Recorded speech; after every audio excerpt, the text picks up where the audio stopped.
Welcome to another deep dive. We're here to explore those stories that really stick with you long after you finish watching. Today, we're jumping into Yuki Midorikawa's absolutely beautiful 2011 animated film, Hotarubi no Mori. You might know it as Into the Forest of Fireflies Light. Now, if you haven't caught this one, it's deceptively simple, just 45 minutes. And it tells the story of, well, a forbidden love between a human girl, Hotaru, and a forest spirit named Jin. But honestly, don't let that short runtime fool you. It packs such an emotional punch, it really lingers.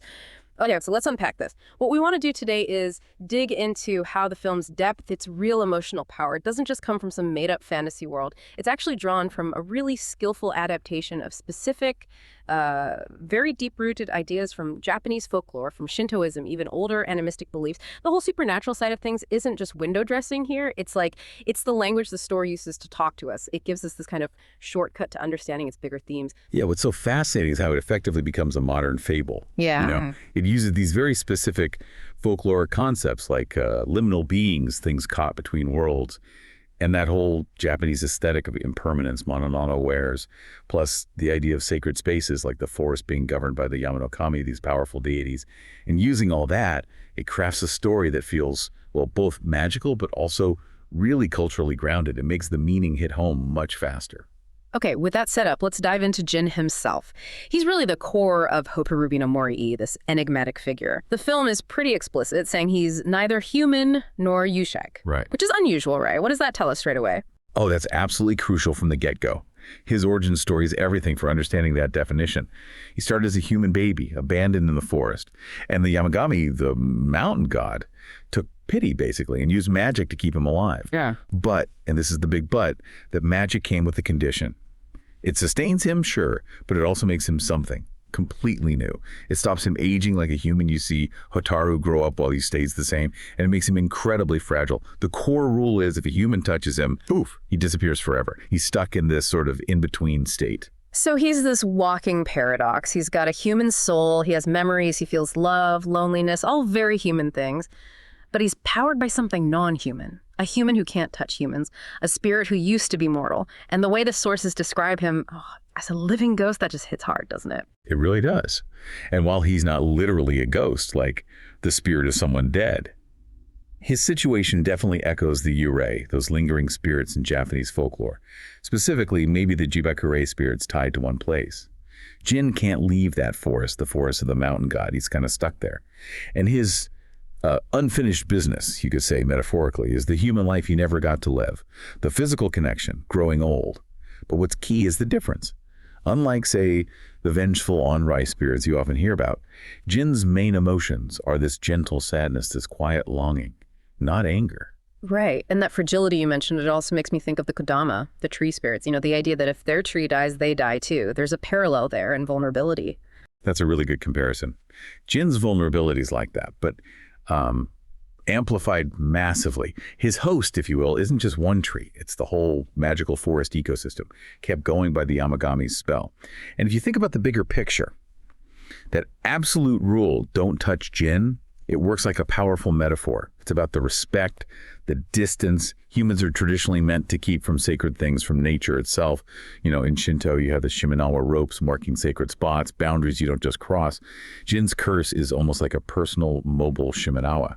And him disappearing when touched, it's not really a punishment, more like the natural result of breaking that sacred boundary, like cutting down a sacred tree. Yeah. It shifts how you see the curse.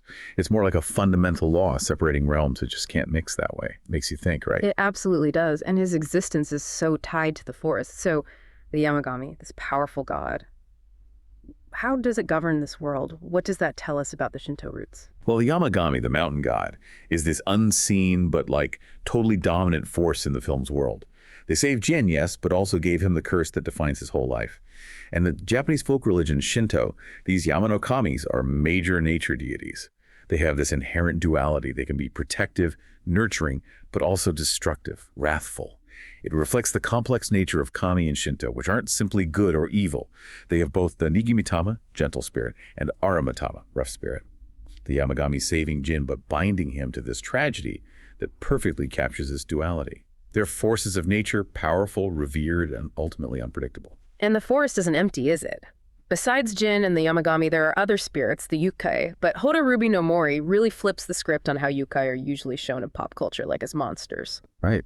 And that's such an interesting subversion, because here, the yōkai are absolutely not the bad guys. Quite the opposite, actually. They're like Jin's surrogate family. They're quite benevolent. They look out for him, warn Hotaru about the touch rule. They bring him gifts like persimmons when he seems down. They even throw that amazing summer festival for all the spirits. This picture reflects a more nuanced view you find in actual folklore, where yōkai are this huge, diverse category of beings, not just scary monsters. It's a lovely quest, honestly. They make the supernatural world feel like a community for Jin, which of course makes his separation from the human world from Hotaru even more poignant. Yeah, that sense of belonging there highlights the isolation elsewhere. Now, visually, Jin's most defining feature is probably that fox mask he always wears. He gives a simple reason, but you just know there's more to it symbolically. Oh, definitely. You're right to focus on that. The kitsune, the fox spirit, is huge in Japanese folklore. They're seen as powerful, intelligent, often as messengers for Inari, the god of rice and prosperity. They're famous shapeshifters, and they're classic liminal beings bridging the spirit and human worlds. So Jin wearing that mask, it physically hides his human face, reinforcing his spirit identity, keeping him separate. It becomes a symbol of his hidden humanity, his in-between state, which then raises that really important question. What does it mean when he gives the mask to Hotaru right at the very end?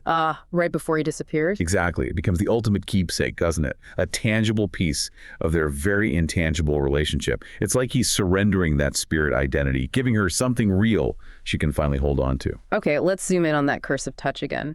It's the central mechanism, the engine driving the plot. Simple, absolute. Human touches, Jin vanishes. And it dictates everything they do. Every interaction. It forces them to be so inventive and, honestly, quite heartbreakingly creative. Like using a stick so he can lead her without touching, or tying that cloth between their wrists at the festival just to feel some connection. And it's important, I think, that this isn't like a traditional Noroi, a malicious curse someone cast on him. It feels more like a fundamental taboo, like a Celtic geis maybe, a sacred law with an automatic consequence if broken. It makes their emotional distance, their existential separation, really physical and unavoidable. And it means their love has to develop entirely through, well, non-physical means, shared time, deep emotional understanding, not touch. And it shapes them so much as characters, doesn't it? That limitation. Yeah. Hugely. For Hotaru, it forces her to mature incredibly quickly. She starts as this kid who just wants to grab him. But over the years, she learns such patience, such self-control. She develops this deep, almost adult understanding of loss very early on. And for Jin, his physical life is static, unchanging.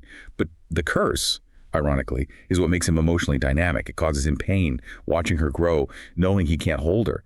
But that pain gives his existence meaning, allows him to feel this immense love. And his final act, instinctively reaching out to save that human boy, that's the ultimate selfless moment. He chooses connection, compassion over his own continued isolated life. It's gut-wrenching, but also perfect for his character.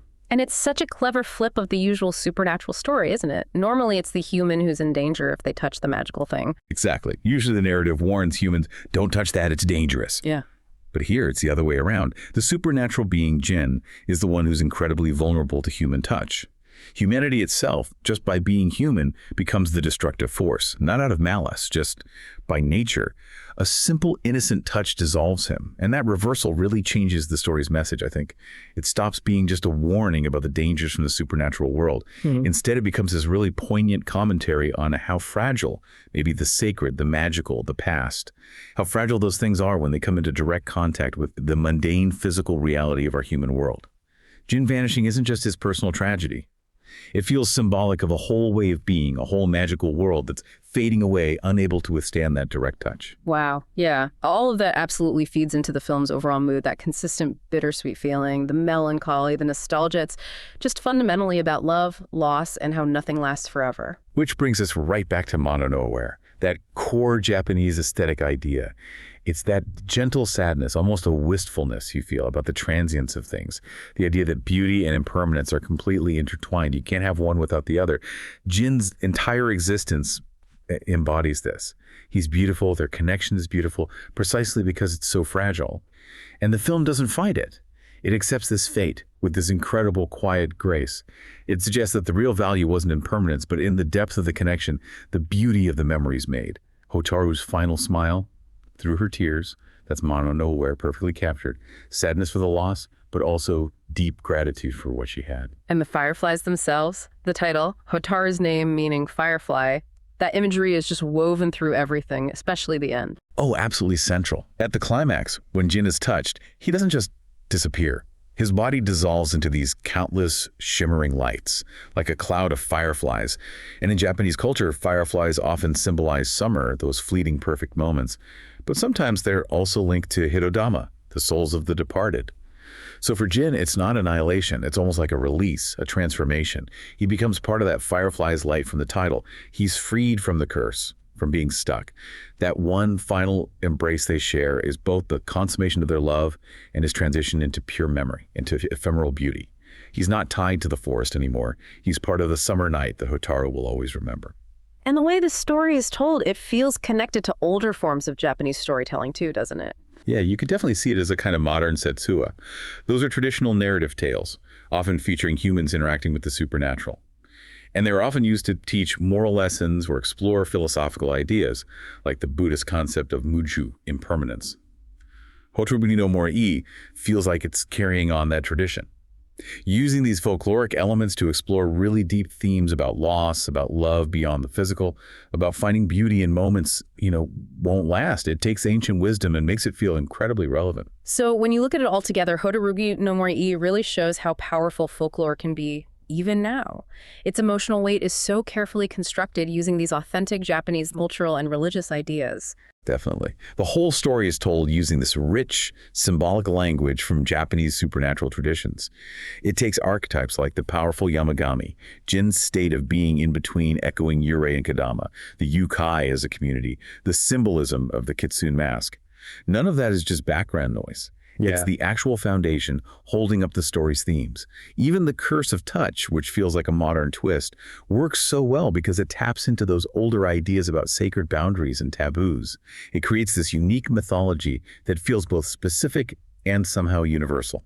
Yeah, ultimately, Hotarubi no Mori uses these ancient beliefs about nature, about spirits, to shine a light on really deep human experiences. It shows us that sometimes the most meaningful connections grow in the most fragile situations, leaving behind memories that are stronger than any physical touch. It speaks so eloquently to, the human condition, doesn't it? Love that isn't about the physical, the pain of saying goodbye, and that sort of bittersweet beauty you find in memories that outlive the moment itself. It's a powerful reminder that often the most beautiful things in life are the most fleeting, like watching fireflies light up a forest on a summer night. So maybe a final thought for you to take away. What precious, fleeting moments in your own life do you hold on to most dearly? Maybe precisely because you know deep down they couldn't last forever. Something to mull over, for sure. Until next time, keep diving deep.